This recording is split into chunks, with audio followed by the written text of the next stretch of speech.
Guys, it's part 3 of daily number 456, where we're looking at vileState versus select. Part 2 ended up being a little longer than I anticipated, and I don't give a damn, because I'm going to be up till 2 a.m. at least tonight, because Naniwa versus MVP is coming up, so there's plenty of time post-daily to get all the things that I need to get done.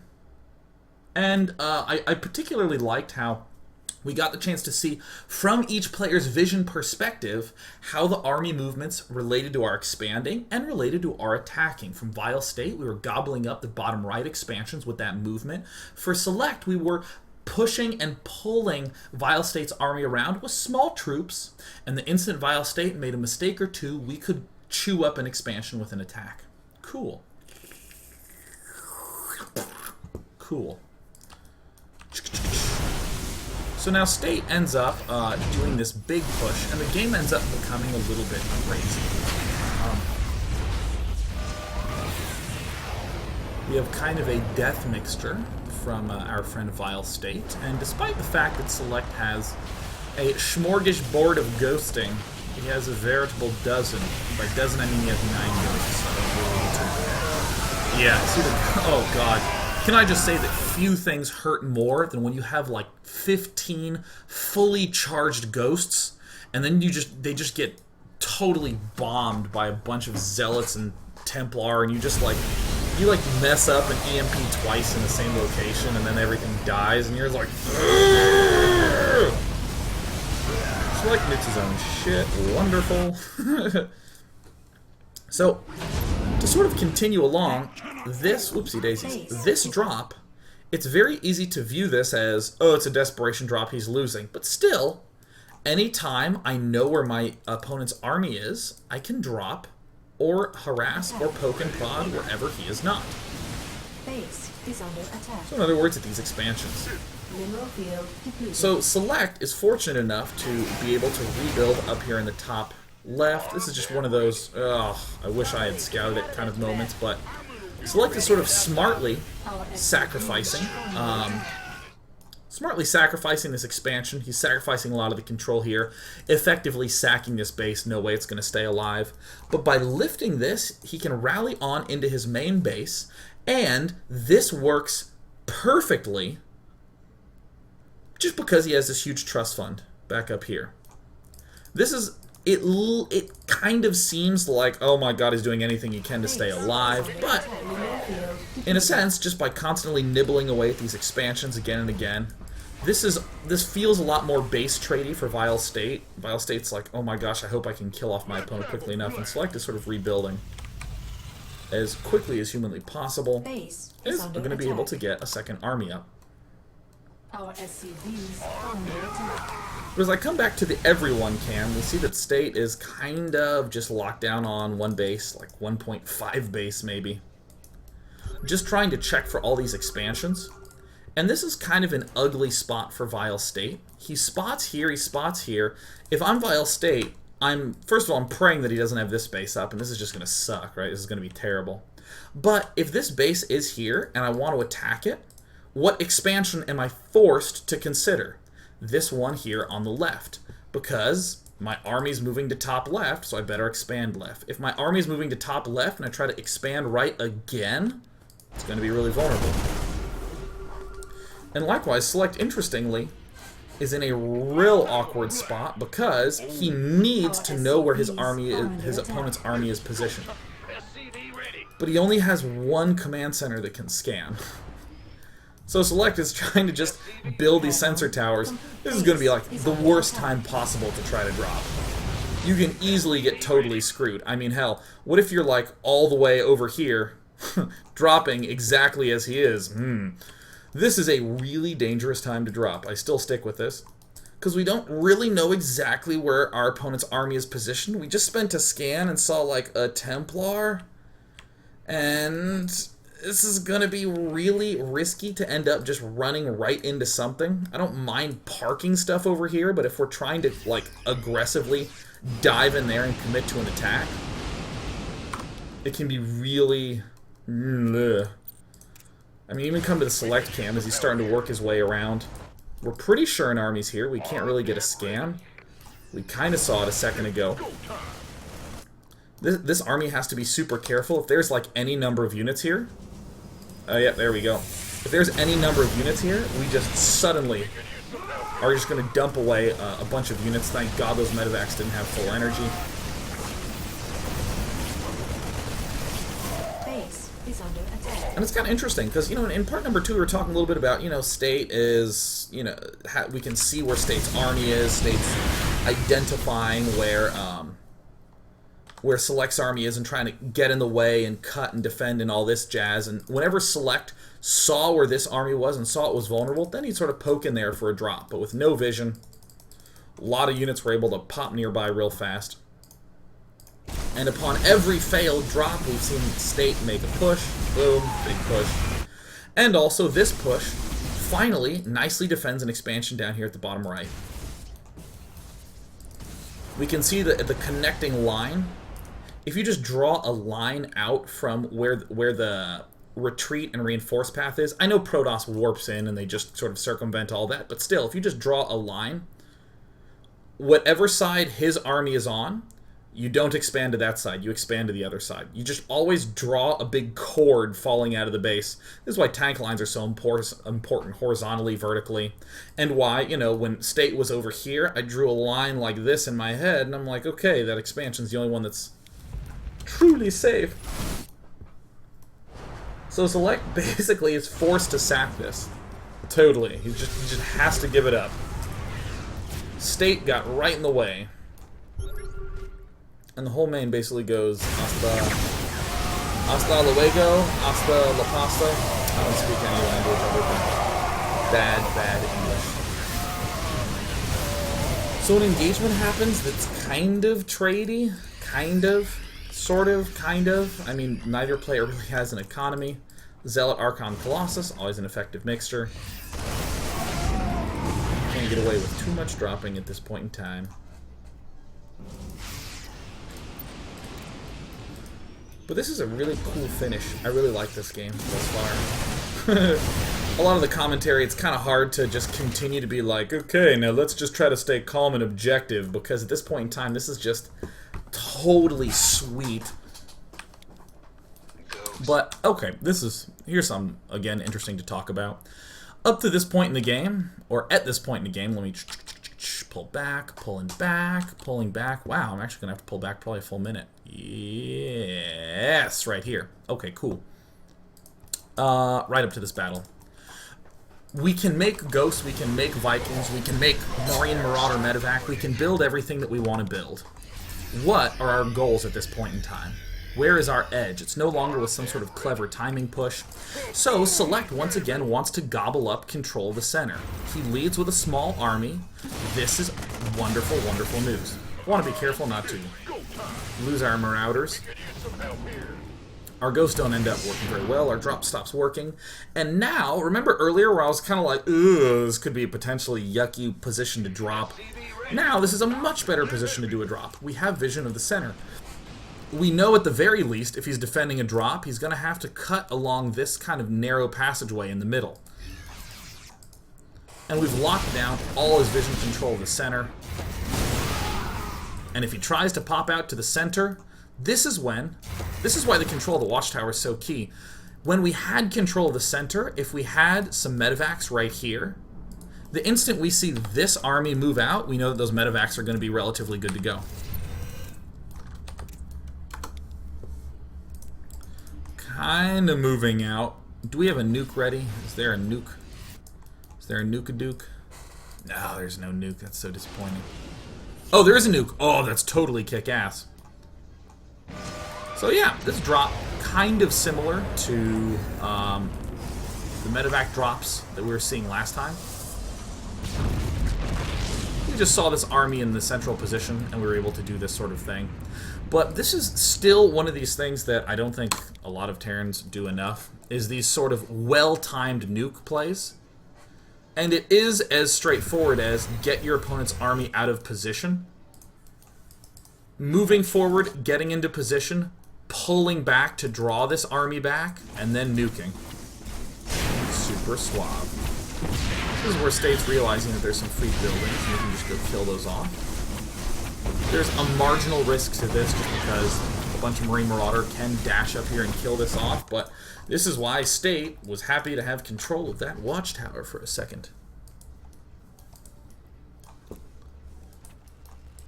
And both players going to macro for a little while, just sort of hang out. Army positioned over here. Would probably want, would want control over this watchtower. Probably want Observer 1, Observer 2 along this right flank. Oh, that's so tragic. 2 nukes unused. I'm not sure how I feel about Protoss going for a Starvation play. There's almost always some moment in time when you're just kind of thinking, yeah, you get these 3 bases. I'm just going to lock you in on these, make sure you don't take this, and I'm going to gobble up these 2 left and right expansions. I'm going to get control of the bottom right, and I'm just going to go for a win. That's probably what I would do if I were in State's position here, but I don't actually know if that's correct or not. I'd probably start remassing up probes. He's at 40, probably still try to chrono boost up to like 60, 65 or so. And just saturate these expansions. I don't see the big reason to attack here. I see the reason to knock these down, to give us a little bit more mobility. Select just kind of chilling, Select feeling a little bit leery like this. I hate being in this position as Terran. I hate this position so much where I don't actually feel like I can go anywhere because I feel like I need my perfect little unit arc.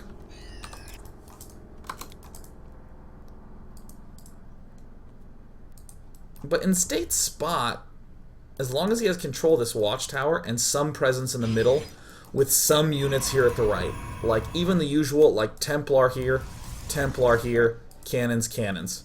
That's going to be awesome. This is, I think, yeah, the more I look at it, the more I'm just like, I think the only play I'd really want as vileState is the Starvation play, is the just lock down, and then just start racking up the cash, taking more bases, and trying to win the longer game, and make sure that he doesn't get this base. This one I'm less concerned about because it's almost gone. Sure, I guess it has 2 juicy patches, but, I mean, other than that, I'm just gearing up to lock down control of the center. I don't actually remember what happens at this point. So much of what I was going to focus on was the mid game, and that's already gone and said and done. Looks like we eat some EMPs hard. I like this play. I like getting a Warp Prism. If you're going for a Starvation play, yeah, just get a Warp Prism and just sort of drop, storm, speed on out. I don't actually remember what happened. Oh, that's right. This push happens. Yeah. Oh my god. Oh. This is one of these reasons why I'm such a fan of the Starvation play, such a fan of the, yeah, well, you know what? Screw it. I'm done, man. I'm just gonna take this nerd out. Yeah, that's it. We see all the Zealots move up to try to surround the ghosts, and he scans and kills off the Observer. Yeah, I generally don't go too much into micromanagement because it's like kind of hard to describe abstractly, but I think simply put, getting overeager with Zealots to try to kill ghosts has lost more games for me than maybe anything else in StarCraft 2, where I'll just see the ghosts and I'll be like, do it! And then they run up, they're excited, they're like that kid that's just like, oh, it's an amusement park, and goes in and hops on like a broken carousel and her leg gets broken, right? Like, I just get overeager, right? I don't know how I suddenly became a girl with a broken leg in the story, but still, I get really, really, really overeager with the Zealots, but it's the Colossus that's really the big key, or Archons, to be able to deal the splash damage to that clustered pack. Ugh. Oh, it's just brutal. And then this happens. And I actually think that this was the only way that Select would have come out in that big of an advantage situation. This is what Last Shadow calls the rinse and repeat. You just keep trading maxed armies until your composition looks right, until you can rebuild the appropriate force of doom. And after all that drama, a single overeager step right onto those ghosts leaves Select in a nice position, able to move forward. And vileState is able to repel back, but I mean, the damage has been done in a pretty severe way. Expansions all still up and running. That's right. I remember what happens. Ah. And this is one of these like painful games where I think both players have been playing positionally brilliantly, and State just got a little overzealous. And went for the big kill. And Select once again building up a nice calm little army. Interestingly, a lot more emphasis on the tech lab. In mid to small numbers, I like Marauders a lot more. In mid to small and big aggressive numbers. In the maxed armies, I think Marines are way, way, way better. So I think that's actually a pretty cute compositional choice by Select. I feel like if you're going Marauder, fairly Marauder heavy, you kind of have to be ahead of your opponent in food. And in these battles, I don't think there's anything too noteworthy. But we can clearly see that, you know, I was talking a lot about Starvation play. We don't want Terran to get this. We don't quite mind if he gets that. But now, State has this clear target. He really, really wants that dead. And what have we been talking about all game long? Hey!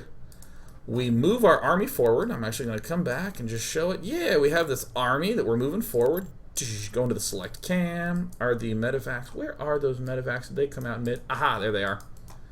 We hang out in mid, and when it starts to move up this way, we pull back with our army, and we move the medevacs out. We could probably engage, but we're trying to manipulate his army positioning a lot.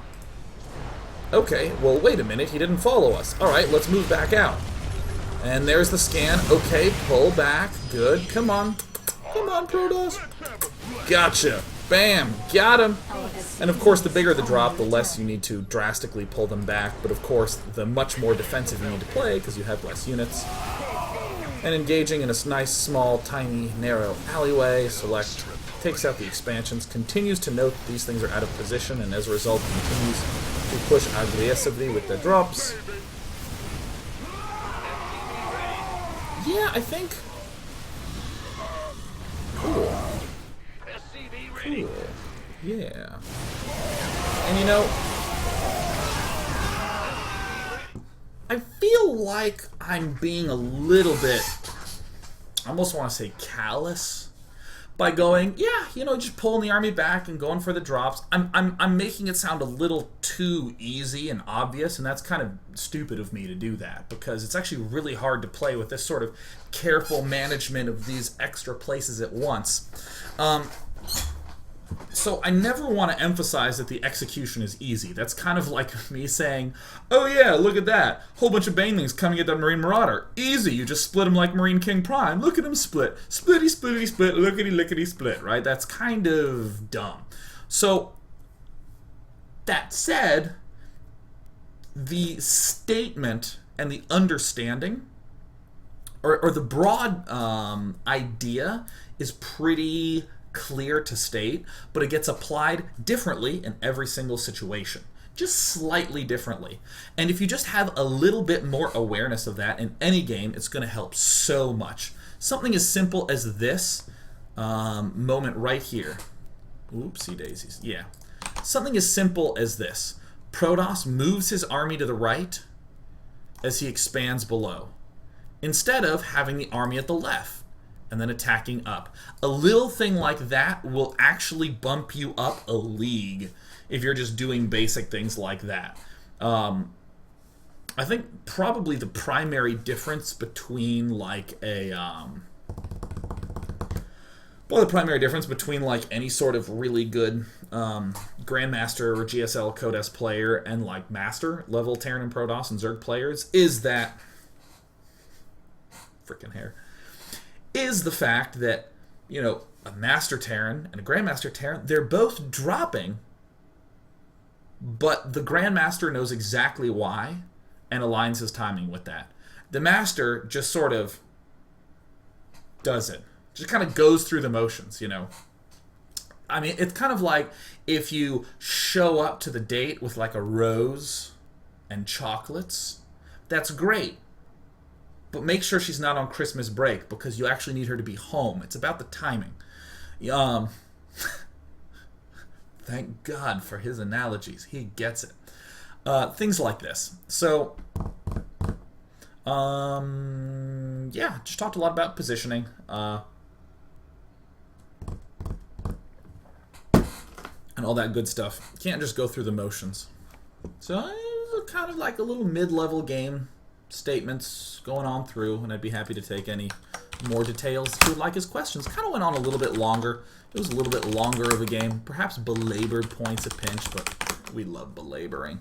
It's our favorite thing in the world. But it actually, no, belaboring, look. It's funny how in all the statements, and here's why we want to do this, because it's clearly safe. Look at how we have this expansion behind us. It's totally great. And that makes so much sense. And we see, again, how these attacks that seem to make so much sense, like, is it 27 minutes when it happened? Yeah, I guess it was something like a little after 24. It's like the attack that happened right on this side, where we saw State, you know, boxing his units and moving up along this side. It looks like such a reasonable place to attack. It looks so incredibly clear and easy and reasonable. And in the game, it's so easy for your head to just go, oh yeah, I want to attack this. And then this happens and you're like, argh! And about 2 or 3 times for each of the players in the game, there was that little sort of like, oh wait, the position doesn't align with my bases so much, or the position of this army doesn't really relate to the position of that army over there. And because there's no good interaction between them, well, that's where we saw the big slip aheads and slip behinds occur in that game.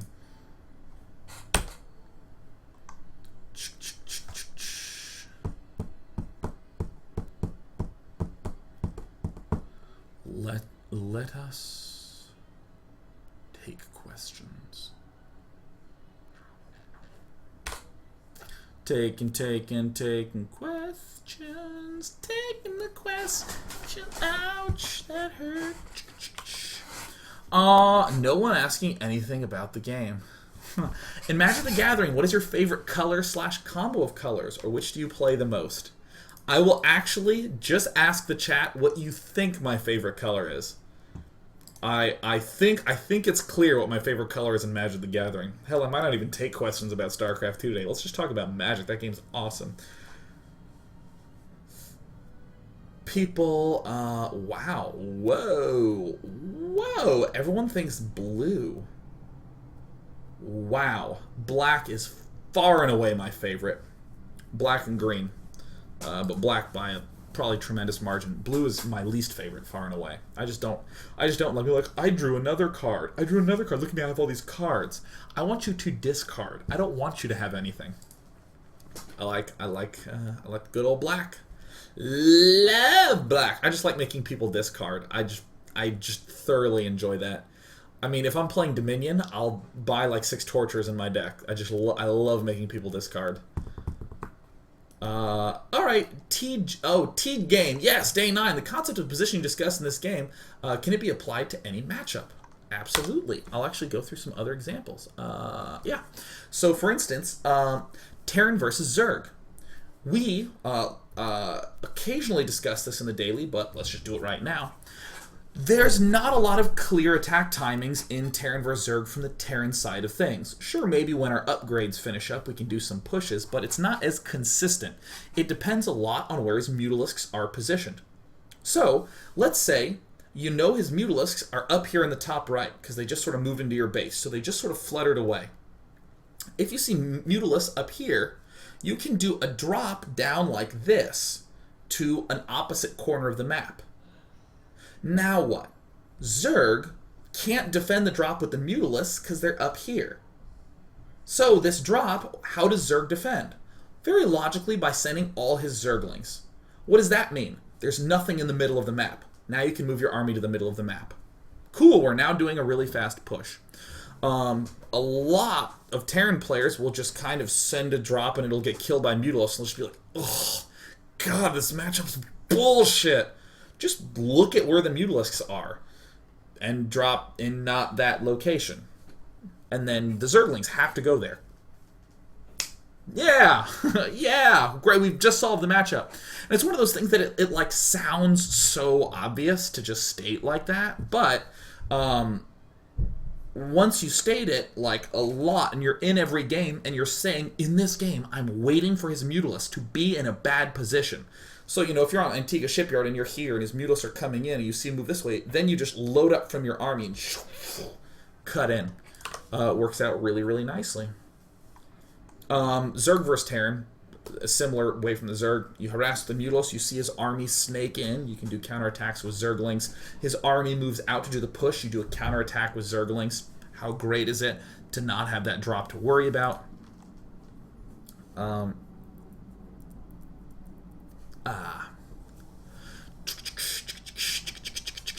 Taking this question from Maverick N21. Day 9, you said noob Protosses have a hard time holding off the 10 to 12 minute Terran push. Actually, a lot of Terrans do.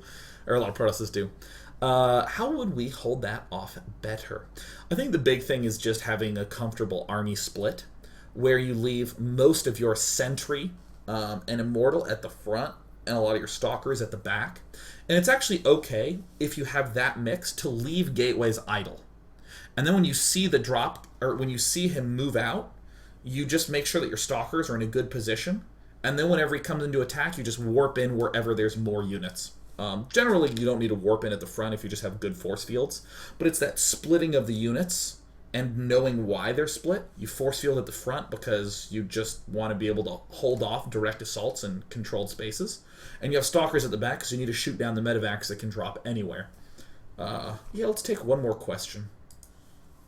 What is your favorite setup for the game Dominion? Dominion Intrigue Vanilla. I love Intrigue. I absolutely love Intrigue. That is like my favorite set. I love Intrigue. I love Intrigue. And I love the Conspirator. Love it. Ugh. Ugh.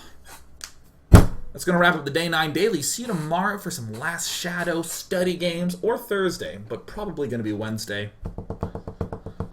as we continue Terran Week here. Thank you for watching. You guys are great. Thank you so much. This was a really long daily. It's 8:40. I almost never go this long, but I was just having fun talking about the game casually. Also, May 15th, when my career ends because Diablo 3's out, I am totally streaming for like 15 hours that day. Like the whole day. Me and Tristan are going to be playing. Tristan is taking the day off work, so that way we can get up really early and play Diablo 3 all day. Holla! Alright, I'll see you then, and see you tomorrow. Bye.